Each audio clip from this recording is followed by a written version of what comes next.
புதுச்சேரியில் 9 வயது சிறுமி பாலியல் துன்புறுத்தலுக்கு ஆளாக்கப்பட்டு கொலை செய்யப்பட்ட சம்பவத்திற்கு அதிமுக பொதுச் செயலாளர் எடப்பாடி கே பழனிசாமி கடும் கண்டனம் தெரிவித்துள்ளார்.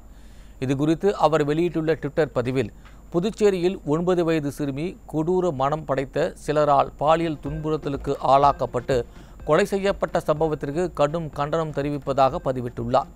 மேலும் குழந்தைகளுக்கு எதிரான பாலியல் குற்றங்களை தடுக்க போக்சோ சட்டங்கள் மட்டும் போதாது எனவும், காட்டு மிராண்டிகளுக்கு உச்சபட்ச தண்டனை வழங்க வேண்டும் என்றும், அதுவே இதுபோன்ற குற்றங்கள் இனி தொடராமல் பாதுகாக்கும் எனவும் காட்டமாக தெரிவித்துள்ளார்.